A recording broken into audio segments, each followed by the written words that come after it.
The next item of business is First Minister's questions. At question number 1, I call Douglas Ross. Thank you, Presiding Officer. Yesterday, after nearly 20 years, the murderer of Emma Caldwell was finally brought to justice. As well as her murder, Ian Packer was convicted of 33 offences against 22 women committed over 3 decades. He should have been behind bars years ago.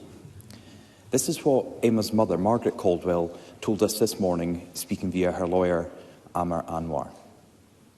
They knew it was Ian Packer as far back as 2006, but they gave him the freedom to carry on attacking and raping vulnerable women like my Emma. And Margaret had a message for the First Minister. She said this: if Mr Youssef genuinely cares about the victims and my Emma, then he has no other option but to organise an independent public inquiry. And she continued, with respect, what are you waiting for? So will Hamza Youssef take the opportunity today to immediately announce the establishment of a judge-led inquiry? First Minister. Presiding Officer, can I thank Douglas Ross for raising an exceptionally important issue. Let me, first and foremost, give once again my condolences and that of the Government to Emma's family, her friends, loved ones, at what will continue to be an extraordinarily difficult time. I want to pay tribute to Margaret Caldwell, Emma's mother, and indeed her family, who tirelessly fought for justice, not just for Emma, but of course for the many other women who have suffered at the hands of Ian Packer. Can I also recognise the important role that journalists have played in this as well? The Sunday Mail, BBC Scotland have played in this case, and the tenacity of the reporters in trying to seek out justice. Yesterday's verdict won't have brought any elation or happiness, I suspect, to Emma's family and to Margaret in particular. But I hope it does give a small, tiny crumb of comfort that justice, to some extent, has been done. But Douglas Ross is right, that justice is far too late. There are some serious failings in this case. Of that, there is no doubt. I wrote and have written to the legal representative of Margaret Caldwell, responded to say that I will, of course, meet with Margaret Caldwell alongside the Cabinet Secretary for Justice and Home Affairs, willing to meet with them. In terms of a public inquiry, I was wanting to hear from Margaret Caldwell and, of course, examine and look at the case, not just in more detail, but it's important for me to say there is still an ongoing legal process. Ian Packer does have the right, of course, to appeal, so we have to wait, I think, to some extent to see what the next stages of that legal process are. But let me be absolutely clear, a judge-led public inquiry is absolutely something we are exploring. It is absolutely not off the table, and is something we're giving very serious consideration to, given the systemic failings of this case. Douglas Ross. I agree with almost everything the First Minister said there, but it needs to be more than explored and not off the table. There are, of course, legal routes that still have to be established and finished, but we know there are major failings in this case that will not change regardless of an appeal. And again, this is what Margaret told us this morning via her legal counsel, Amar Anwar. A judge-led public inquiry that acts without fear or favour, that is the very least my Emma and the many women who spoke up deserve. For far too long, those in the police or Crown who failed us have remained in the shadows. She finished by saying only a judge-led public inquiry will reveal the corruption, the criminality and the motivation. Emma Caldwell's family and many other women who were attacked need answers now, not in another 20 years. They need a free and fearless public inquiry that victims and their families can fully trust. So I think the First Minister does need to say today that he agrees to that judge-led inquiry, and we are calling for that to be led by a judge from out with Scotland. Will he agree to that? First Minister. Again, there is not much difference between Douglas Ross and I at all in this regard. I will repeat, I don't rule out a public inquiry. The reason, of course, I'm suggesting that it's important and prudent for me to meet with Margaret Caldwell, to hear directly from her, to hear from her legal representative, and importantly, of course, to also explore and examine what the interaction with any inquiry would be with an ongoing legal process. I hear what Douglas Ross is saying, that if there is to be a judge-led public inquiry, should that be with a judge from outside of Scotland? I think that is worthy of consideration if we get to that position. But let me be absolutely clear, we do not rule out, in fact it's very firmly on the table, a judge-led public inquiry. As First Minister, it is important that I do consider the ongoing legal process. I do go back to the central point, of which there is no disagreement between Douglas Ross and I. Emma and many women, at least 21 of which we know of, were subjected to the most horrendous attacks, rape, sexual assault, and of course, in Emma's case, tragic murder by Ian Packer. They were ultimately let down by failings in the justice system and clearly failings from the police service at the time. I do commend the bravery of the many women who have come forward to speak bravely about their experiences in the pursuit of justice. So I go back to my central point, Presiding Officer. I will meet with Margaret Caldwell, I will meet with her legal representative, and I am very open to the suggestion, to the idea, to the calls for a judge-led public inquiry. Douglas Ross. I really feel the First Minister has to go further. He said in his answer there that people have been let down. There are many failings, we know that. Regardless of any appeal that is still to come, the failings by the police and the Crown are absolutely crystal clear. That's why a judge-led inquiry by someone from out West Scotland is the only option. And it must be the only option on the table. And I think the First Minister just needs to take the opportunity today to agree to that, to announce that. Because an inquiry led by a judge from out West Scotland will get to the bottom of what happened here. Because these were not just mere accidents by Police Scotland or the Crown Office. It seems that evidence was deliberately ignored and suppressed. The truth only emerged after years of campaigning by Emma's family, when a former detective, Jerry Gallagher, stepped forward as a whistleblower. He publicly identified Ian Packer as a suspect in the media. It's utterly shocking that the response from the police was to launch a surveillance operation targeting the journalists and the whistleblowers. One of the whistleblowers, Jerry Gallagher, says there must be consequences for those responsible. On that point, does Hamza Youssef agree? First Minister. Well, I do agree that the targeting of not just police officers, but suggestions of targeting of journalists as well is incredibly worrying, incredibly concerning. I go back to the question that Douglas Ross has asked me from at the very beginning about a public inquiry. I think if the government is to announce a judge-led public inquiry, which, as I say, is something we are very seriously considering and exploring, it's important for us, if we are to make that announcement, first of all, I think to speak, of course, to Margaret Caldwell, but also to come to this Parliament with the full detail of what any potential public inquiry could look to explore and examine what any potential terms of reference may well look like as well. So I go back to my central point. We are not at all opposing a public inquiry, in fact, very firmly in our consideration in this regard. Douglas Ross is absolutely right. When you look back over the history of this case, it is astonishing some of the allegations that are being made in relation to Police Scotland. It wasn't Police Scotland then, of course, the legacy forces prior to Police Scotland's formation.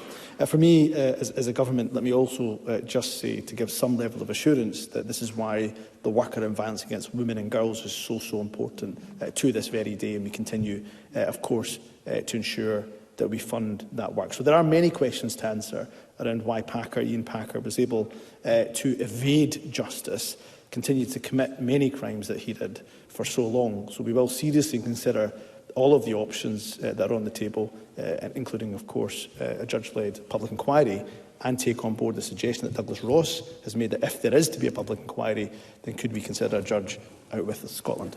Douglas Ross. Emma Caldwell, her grieving family, and Packer's many other victims were betrayed by what was one of Scotland's worst policing scandals.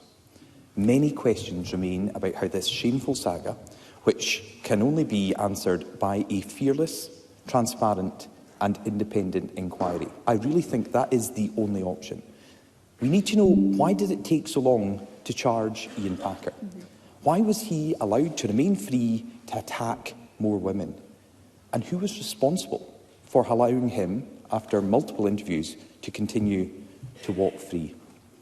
So I hope the First Minister can take from this to urgently and immediately meet with Margaret Caldwell and her legal representatives, to bring an urgent statement back to this Parliament in a matter of days, to finally announce that this government is launching an independent inquiry, and it will be led by a judge from outside Scotland.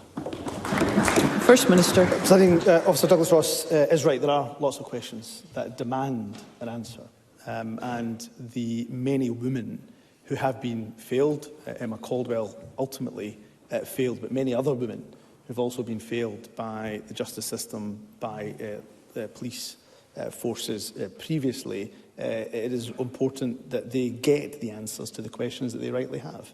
Let me also give some assurance to Douglas Ross. We will seek to meet with Margaret Caldwell and her legal representative urgently, and we will look at the options in front of us and come back urgently too, because as Douglas Ross said, I think in his opening question, women have waited far too long for justice, given the history of this case. So I will perhaps end, Presiding Officer, where I started, which is paying tribute to Margaret Caldwell in particular, but also the many other women who came forward bravely to speak about their experiences, the fearless journalists who, of course, first unmasked Ian Packer's activities and were tireless in their pursuit for justice. But let me end once again by saying that we will not just meet with Margaret Caldwell, but are very seriously considering the option of a public inquiry. Thank you. Question number 2, Anna Sarwar. Thank you, Presiding Officer. A toxic culture of misogyny and corruption meant the police failed so many women and girls who came forward to speak up against Packer. Instead of receiving justice and compassion, they were humiliated, dismissed, and in some instances arrested, whilst the police gifted freedom to an evil predator to rape and rape again. The powerful words of Margaret Caldwell yesterday. And we know that since her daughter Emma's murder in 2005, Ian Packer committed 19 rapes, sexual offences or assaults. Victims who could have been protected if Ian Packer had been properly investigated. I want to push the First Minister on the issue of who would lead any potential inquiry. This injustice has spanned 19 years, and in that time we have had 5 Lord Advocates and 6 Chief Constables. So does the First Minister agree that for any inquiry or indeed review to be truly independent, it requires it to be led by an individual separate and independent from Scotland's criminal justice system? First Minister. I think Anna Sarwar, much like Douglas Ross, makes some very important points in this regard. Let me come to a few of them if I can. First and foremost, Anna Sarwar is right. We still in Scotland have a serious problem with misogyny, and I know there's a lot of cross-party consensus around some of the actions that the Scottish Government is taking forward to tackle violence against women and girls. I will hope to bring a debate to this Parliament on the issue of positive masculinity, which in itself is, of course, designed to try to remove and eradicate some of the toxic behaviours that we see from some young men and boys in our society. So on that point, there is little difference between us on the need to tackle that pervasive issue in our society.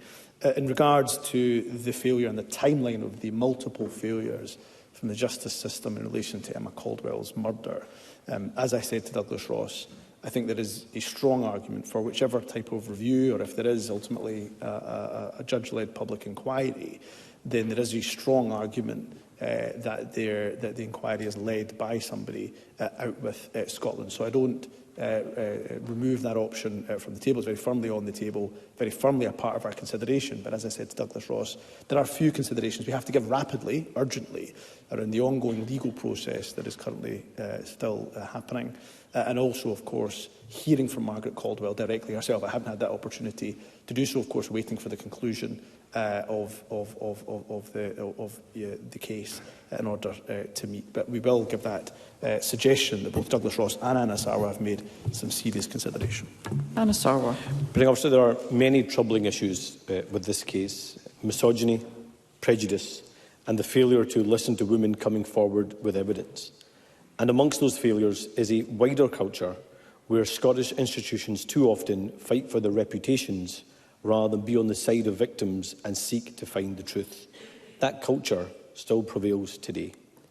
Key breakthroughs in this investigation were only possible because of the work and bravery of journalists investigating leads that officers had ignored. But distressingly, the first response of the police to this vital work was not to look at the flaws in their own investigation, but instead attempt to intimidate and criminalise those journalists. In this case, and today, journalists, victims and campaigners seeking to uncover an injustice in Scotland too often find themselves the victim of intimidation and harassment. Does the First Minister accept that, and what steps is he taking to end this culture? First Minister. Well, again, that should not be a culture in any of our institutions, and Anna Sarwar will be aware, of course, on the back of the work that Dame Alicia Angelini has done for this government. We have introduced the Police Ethics Conduct and Scrutiny Scotland bill. We introduced that bill, and of course is making its way through the parliamentary process, and that will improve the police complaints and misconduct process. And again, there's a lot of cross-party consensus, and there will obviously be some challenge from opposition colleagues, no doubt, for the government to consider going further. But it does have important provisions within that bill to ensure that justice can be pursued even after a police officer retires or indeed resigns. So, as I say, it builds on the significant improvement work that's already been delivered by policing partners since Dame Alicia Angelini's report in November of 2020. So there are things that we can do to improve the culture across our institutions. And again, Anna Sarwar, I've often debated around the NHS and the actions the government has taken in relation to ensuring that there's whistleblowing champions, for example. So this government takes seriously the premise of all of our public institutions. It should be, of course, to encourage whistleblowing, to encourage any concerns to come forward, and not to then, not for those individuals who raise those concerns to be the ones who are under scrutiny, under pressure, or indeed under any type of intimidation whatsoever. What I would say in relation to violence against women and girls, of course there is always improvement for Police Scotland to make. That goes almost without saying. But I have seen some comments in the past from those organisations who work tirelessly to tackle violence against women and girls, and they have noticed that since the formation of Police Scotland, that the investigation of rape and sexual offences has improved. Still room for improvement of that, there's no doubt. Anna Sarwar. Thank you, Presiding Officer. While any inquiry will look at the failings in this case over the last 19 years, we know there are issues that persist today. The First Minister's referenced some of that already. In 2020, an independent review of the police complaints and disciplinary system found evidence of misogyny, racism and serious discrimination issues in Police Scotland. And only last year, the outgoing Chief Constable, Ian Livingston, clearly stated that institutional racism, sexism, misogyny and discrimination exist in Police Scotland. And, Presiding Officer, I want to return to the words of Margaret Caldwell. Whatever a woman's job, status, addictions or vulnerabilities, it should never be used as a reason to ignore sexual violence or treat them as a second-class citizen. Now, whether 19 years ago or today, we know this culture leaves victims unprotected and costs lives. So as a previous Justice Secretary and now as First Minister, how will he end the culture of prejudice and discrimination that denies so many justice? First Minister. Well, can I thank Anna Sarwar truly for reading out those words, Margaret Caldwell. I think they're incredibly powerful, and I think every single one of us will be moved by her words. She is absolutely right. And there's a lot of work that we are doing. I'm happy to write to Anna Sarwar with, of course, greater details. A lot of work we're doing around our equally safe strategy in particular, but also to frankly challenge men's demand for sex. It's really important that we all recognise that prostitution is a form of violence against women and girls and is completely unacceptable. And our recent published strategy to challenge men's demand for prostitution and actions to support women who are in prostitution outlines a new pilot programme to improve access to support for those with experience of prostitution. And lessons learned from this piloting the strategy will help, of course, to inform any legislative consideration, including whether to criminalise or not the purchase of sex. So we have an important job to do within government to support women, regardless of any of their background, any vulnerabilities, that they may have. We have, of course, and again I'll write to Anna Sauer in more detail, taken forward a range of work, again a lot of it cross-party, to improve victims' experiences within the criminal justice system. Just this week, of course, piloting free court transcripts for victims of rape and sexual offences, which we know a number of campaigners have met with all of us cross-party. So this government will continue to make sure that victims are at the very centre of our justice system, but there are plenty of lessons to learn. And I go back to my initial response to both Douglas Ross and Anna Sauer, Presiding Officer, that we will meet with Margaret Caldwell. Of course, as government, I will meet with Margaret Caldwell, and there is due consideration being given to a judge-led public inquiry. Question number 3, Alex Cole-Hamilton. Thank you, Presiding Officer. May I say that my thoughts today lie with Emma Caldwell's family, and the discussion we've heard just now, I think, underpins that urgent need for a judge-led inquiry. To ask the First Minister when the Cabinet will next meet. First Minister. Tuesday, Presiding Officer. Alex Cole-Hamilton. Presiding Officer, an international study has shown that Scotland is amongst the longest waits and poorest access to cancer treatment. I want to tell the Chamber about Jill. Her mum, dad, cousin, aunt and 2 grandparents have all died of cancer. Her sister tested positive for the CHEK2 cancer gene and was given preventative surgery and reconstruction in Edinburgh. But Jill was repeatedly denied genetic testing in NHS Glasgow, despite her family history. She persevered and discovered that she does have that gene. Now she is being told that the surgery her sister received in Edinburgh isn't available in Glasgow, meaning far longer waits and recovery times. Presiding Officer, when cancer rips through your family and you know it's coming for you, the last thing you need is to fight for care. All Jill wants to do is to see her young children grow up, something her mother never got to do. So can I ask the First Minister to look into Jill's case and to ensure that all patients, wherever they live, have the highest quality of cancer care? First Minister. Well, can I thank Alex Cole-Hamilton for raising what was an incredibly important issue, and of course read through the study, the international study that he references. If Alex Cole-Hamilton would, after First Minister's questions, send me the details of Jill's case, and can I put on record my sympathy for all the losses that she has experienced. Alex Cole-Hamilton is absolutely right. The only thing many of us want to do is grow up with our children, see our children grow up, spend time with them, and have as much time with our loved ones as possible. So I'm more than happy to look into this case. I can also make sure that we send Alex Cole-Hamilton some of the detail around the improvements that we're making within cancer care. It's still extremely challenging. There's no getting away from that. There's no denying that post-pandemic. But we are seeing more and more people on both the 31-day and the 62-day pathways, and there has been some recent evaluation of our rapid cancer diagnostic services, which may be of interest to Alex Cole-Hamilton, which have shown some really positive results in reducing waiting times for diagnosis for patients in the areas where the rapid cancer diagnostic services operate. So I'll wait for Alex Cole-Hamilton to send Jill's details, if you may, and we'll see what we can do from the government. Question number 4, Emma Harper. To ask the First Minister what the Scottish Government's response is to the latest figures highlighting the impact of livestock worrying in Scotland. First Minister. The worrying of livestock by dogs is completely unacceptable. It's something the Scottish Government does take very seriously, recognising the very serious welfare and indeed financial impacts that livestock worrying can have. The figures quoted indicate that there are still individuals who do not recognise their responsibilities as dog owners and allow their dogs to chase livestock. Ignorance of the law, of course, is no excuse whatsoever.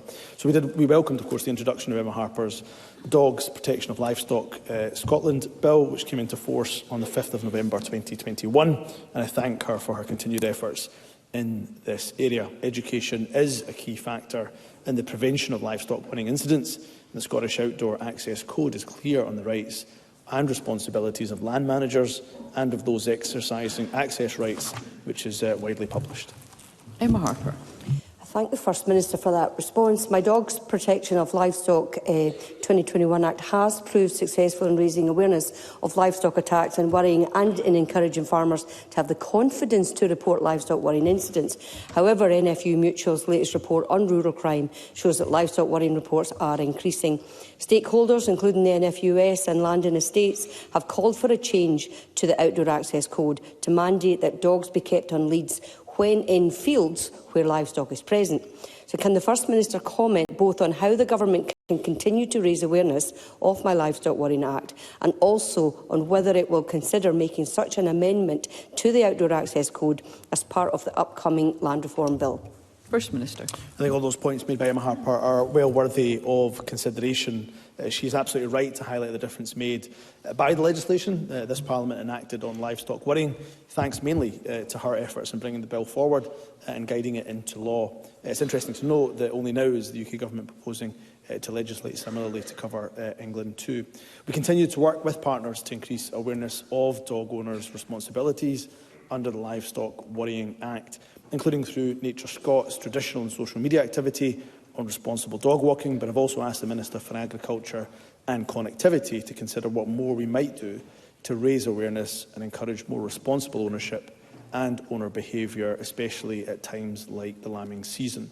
I note that some would wish us to review the access code, as Emma Harper references, and of course we'll give that consideration. But I think we can be quite rightly proud here in Scotland that we have some of the most open access to our land anywhere, and as a nation we do want that to continue. Closing off the countryside certainly isn't the answer here, and certainly not what Emma Harper is suggesting at all. We want to encourage more people to follow and adhere to the Scottish Outdoor Access Code, especially in relation to responsible dog walking. Rachel Hamilton. Thank you, Presiding Officer. The devastating cost of dog attacks on livestock has doubled in Scotland since 2022. It's causing harm and distress to animals and financial hardship to farmers. The legislation really isn't working, is it, First Minister?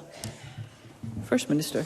Well, I think there are a number of reasons why we've seen some of the incidents rise. What I would say to Rachel Hamilton is she's suggesting that the legislation isn't working. Of course, the UK Government are looking to legislate for England in a very similar manner indeed, and we're happy to share any information with the UK Government on the legislation we've brought forward here. I think we have to make sure that we're doing more to raise awareness of course, responsible dog walking when it comes to, right across the year, but when it comes to particular seasons such as the lambing season. But Rachel Hamilton is right. The impacts of livestock worrying are significant. They're traumatic, often to farmers, of course, to the livestock indeed, but also cause significant financial hardship. That's why we'll do what we can to make sure that we tackle livestock worrying wherever it's happening in Scotland.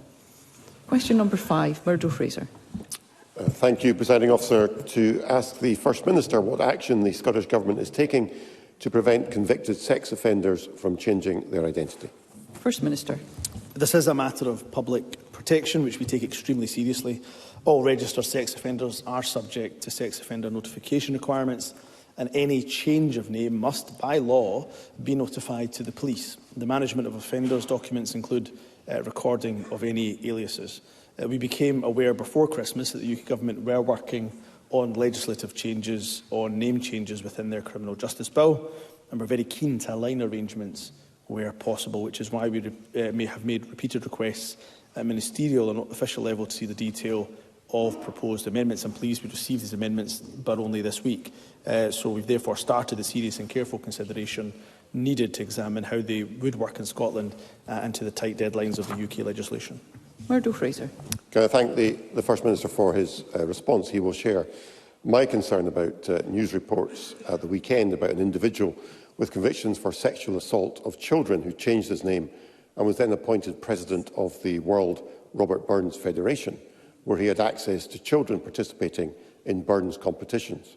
And there are many other similar cases involving individuals whose convictions predated the creation of the sex offenders register. It's clearly a very serious issue which potentially puts at risk children from predatory adults able to conceal their offending history by changing their names. So, as the First Minister said, the UK Government are proposing changes in the law to protect children in these circumstances. He referred to work that's ongoing. Can he give us some assurance as to how quickly the Scottish Government can move to close this loophole in the law that otherwise might be very dangerous? First Minister. Can I thank Murdo Fraser for raising this issue? I was extremely concerned at press reports on the weekend of the particular case that Murdo Fraser references. I can give him an absolute assurance. We are working hard to see how we can work with the UK Government to align some of the changes that they're proposing here in Scotland. I, of course, understand the public's concern around this issue, and will always consider what changes we can make to ensure there are effective safeguards in place where it is within our legislative competence to do so. Murdo Fraser will be more than aware, of course, that passports, driver licence and name changes related to them are reserved to the UK Government, as we've just referenced. There are other ways that people can change their name, for example, when marrying, divorcing, making a statutory declaration, using their middle names rather than their first names, so on and so forth. So we'll have to consider all of these issues in the round. If there's anything that we can do within our gift, we will prepared to work with the UK Government, as Murdo Fraser asks, with urgency. Audrey Nicholl.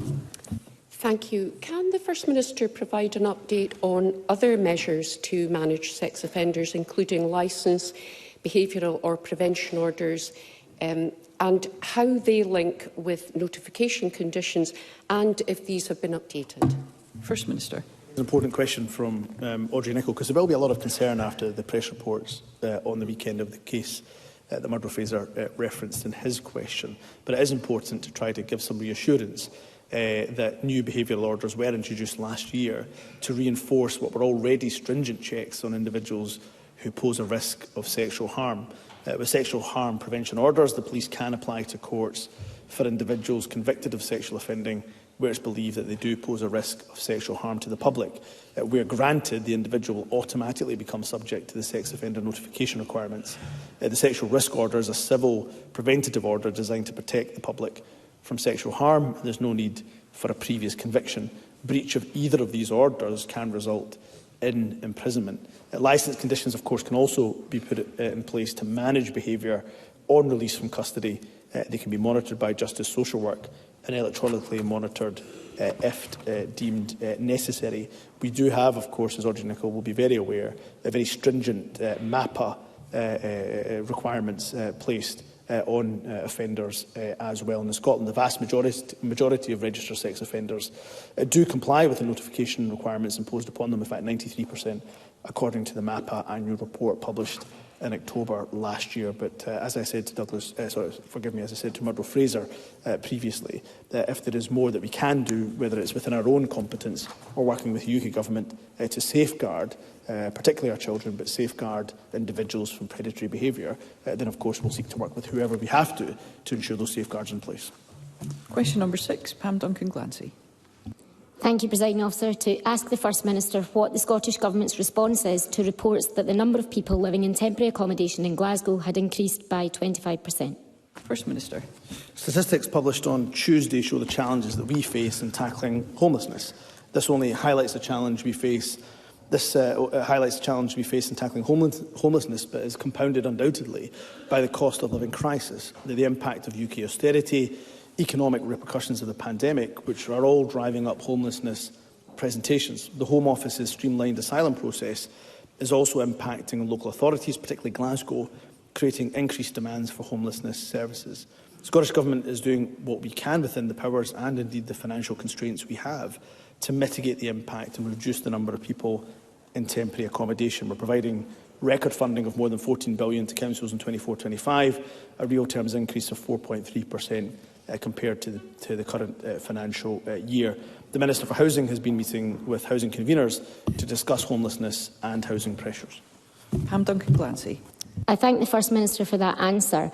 And the report he is referring to, which I assume he's read, also says that the Scottish Government report stated that a lack of affordable housing options is partly to blame for the rise in the number of children seeking temporary accommodation. So can I ask the First Minister, why did he vote for a £196 million cut to the affordable housing budget on the same day that the Government published a report blaming a lack of that type of housing as a cause for the hike in the number of children in temporary accommodation? First Minister. Presiding Officer, the Government has a strong record in building affordable housing, in fact building record levels of affordable housing. In fact, we have a good record when it comes to tackling the money that we provide for tackling homelessness. In the budget, for example, investing £90 million in discretionary housing payments in 24-25. That's an increase of over £6 million from this financial year. It also includes, of course, £74 million to mitigate the bedroom tax. It's something, of course, that Sir Keir Starmer wants to retain, Presiding Officer. And, of course, we know, if we look at independent analysis from Crisis, that austerity-driven policies are undoubtedly driving up homelessness right across the country, including, for example, the two-child limit. So the reality is, I would say to Pam Duncan-Glancy, that our budget is facing a Conservative cut of £1.6 billion to our capital budget, a £290 million cut to financial transactions, which of course are crucial for house building. Wouldn't it be so much better, Presiding Officer, that Scotland wasn't at the mercy of cruel Westminster governments cutting our budget, but we could raise our own revenue, make spending decisions in our own country's interest, as opposing to having to battle 14 years of austerity and a cost of living crisis worse than we've ever seen in our living memories, Presiding Officer? Annie Wells. Thank you, Presiding Officer. At the very end of last year, the Scottish Housing Regulator published updated engagement plans for Glasgow and Edinburgh councils. The regulator found systemic failure in the delivery of services to people experiencing homelessness. So could I therefore ask the First Minister, what has the Scottish Government done to help address these failures and prevent them in the future? First Minister. Well, Presiding Officer, again, I go back to that independent analysis by stakeholders like Crisis, which say, of course, that the austerity-driven policies of the UK Government is what driving homelessness, unfortunately increasing homelessness to the figures that we have seen not just in Glasgow, but I'm afraid right across the UK. So we will continue to invest in discretionary housing payment. We'll continue to do what we can to mitigate the worst excesses of the UK Government. We'll put £35 million for specific action to end homelessness and rough sleeping where we can. But I go back to the point that I was making to Pam Duncan-Glancy, Presiding Officer. The Conservatives have cut our budget, capital budget, or threatening to cut it by £1.6 billion over the next 5 years. They've cut financial transactions by 62%, which are crucial, of course, to the affordable housing supply programme. So if Annie Wells wanted to have any influence whatsoever, instead of, I think, raising these issues here, which she has every right to do, she could use the influence amongst her own party colleagues to demand that that Tory cut is reversed to our budget. And, of course, not only that, that the 14 years of austerity that they have imposed upon Scotland is halted and halted immediately, Presiding Officer. Move to general and constituency supplementaries. If we can be concise, we'll have more members contributing. And I call John Swinney. Presiding Officer, the First Minister will be aware that Police Scotland are investigating the suspected murder of Brian Lowe in Aberfeldy in my constituency on the 17th of February. And I take this opportunity to express my sympathy to Mr Lowe's family at this terrible tragedy. Does the First Minister recognise this awful incident has caused deep unease in the community that I represent, and that there is a need for full transparency from Police Scotland over the handling of this case?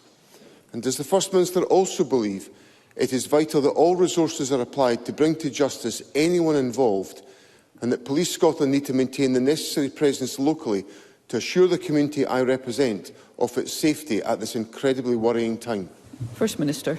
I agree with all of that. Can I start, of course, by giving my condolences to the family, friends, loved ones of Brian Lowe, and can I also ensure that I give as much reassurance as I possibly can to the community of Aberfeldy, who are rightly shocked, rocked, in fact, by this tragic incident. I will, of course, have to be careful what I say. It's a live murder investigation, and of course, is ongoing. But let me try to give as much reassurance as I can to the community of Aberfeldy about their safety. I know that Police Scotland will be taking this case, are taking this case extremely seriously. There are questions, I know, that have been asked, given media reports in the last 24, 40 hours in terms of the time taken between Mr Lowe's death and the post-mortem and the opening of the murder investigation. I've been absolutely assured, and I've sought these assurances, that Police Scotland are working around the clock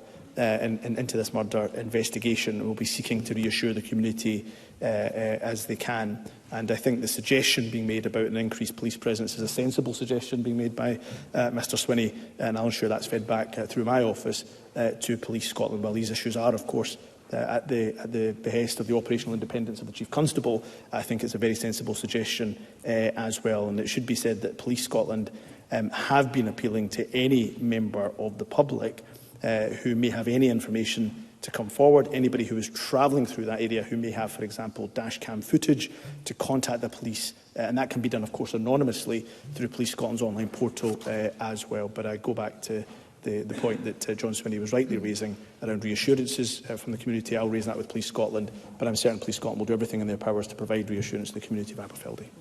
Tess White. Thank you, Presiding Officer. On Monday, up to half of the North East ambulance fleet, that's 18 ambulances, was stuck outside Aberdeen Royal Infirmary. A paramedic told the Press and Journal they are unable to help those most in need because they're repeatedly tied up. And the situation is now so bad that earlier this month, a shop worker in Dice, who was covered in blood after being attacked and left almost unconscious by robbers, had to be driven to hospital by her employer because the ambulance service was too busy. First Minister, what immediate action will the Scottish Government take to address the ongoing crisis across the North East? Thank you. First Minister. Tess White is right to raise this issue. The level of ambulance stacking, the waits, the turnaround times at the ARI in particular are simply not acceptable. And I'm afraid there is no reason that can justify that level of wait. So I have been extremely concerned about the reports that we've heard from paramedics directly. I'm more than happy for the Cabinet Secretary for Health to write to Tess White. I'm sure he does write to Tess White with the full details of the conversations that we're having with Grampian and about some of the actions that they are taking. They are looking at, for example, doing more to increase discharge planning, to maintain patient flow, increase alternative care pathways for ambulance clinicians to support patients in the community as opposed to coming to ARI. ARI have also, NHS Grampian have also ensured that they're expanding the site's acute capacity and have recently opened 32 new acute beds at the Aberdeen Royal Infirmary. So therefore increasing the capacity that will help with inpatient flow through ARI and hopefully help the issue of ambulance stacking. But this is a very serious issue. Indeed, I'm not happy at all, I have to say, about the continued long ambulance turnaround times at the ARI in particular, and I'll ensure the Cabinet Secretary for Health writes to Tess White with full details of the actions that have been taken forward. Richard Leonard. Thank you, Presiding Officer, and can I remind members of my register of voluntary interest. Members of the RMT union are rallying outside Parliament today against a £315 million cut to Scotland's safety-critical rail infrastructure spending. They say rail cuts cost lives. 70 frontline maintenance workers have just been made redundant. A further 80 jobs are now at risk. So which is correct? The government's assertion to Parliament that rail infrastructure spending is rising, or the view of experienced railway workers out there in the real world, on the front line, supported by all the empirical evidence that Scotland's rail infrastructure, budgets and jobs are being axed, and that as a result, the health and safety of workers and passengers is being put at risk? First Minister. Presiding Officer, we, of course, as a government and the Cabinet Secretary for Transport will have regular engagement with rail trade unions, including, of course, the RMT. What I would say, of course, is that rail infrastructure is rising. The investment in rail infrastructure is rising, as the Cabinet Secretary for Transport has already outlined. We do appreciate and share the RMT's views that rail safety should absolutely be prioritised. However, we don't agree with their assertion that rail infrastructure funding is being cut. So we'll continue to meet regularly with the trade unions, and my understanding is the Cabinet Secretary wrote recently to the RMT to address some of the assertions that they were making in previous correspondence. So we'll continue to engage where we can, and of course continue to make sure that rail safety for not just our staff, that is crucial of course, but also for those who use the rail network, that safety continues to be an utmost priority for this government. Alexander Stewart. Thank you, Presiding Officer. First Minister, disturbances at HMP and YO Stirling continue almost daily and are having a serious detrimental effect on residents and the local community. The Prison Service have attempted to consult and rectify the situation, but nothing implemented to date has made any significant or lasting difference. Residents believe the prison is out of control. Therefore, what further action can the Scottish Government take and the Cabinet Secretary to support the residents and the vulnerable inmates in this prison? First Minister. Well, the Cabinet Secretary for Justice and Home Affairs continues to engage on this issue, both with the prison service, but my understanding is I think she's met with Alexander Stewart as well. I would take some exception at the suggestion that the estate is out of control. I wouldn't agree to that assertion whatsoever. We do know that for the actions that were taken, there was a slightly quieter period over Christmas, but there has been incidents, we know, in the last couple of weeks, which have rightly and understandably caused concern to residents as well. There is an action plan in place, and I'll ensure that the Cabinet Secretary for Justice engages again with Alexander Stewart in order to give him an update on the actions that are being taken forward in this regard. Thank you. That concludes First Minister's questions.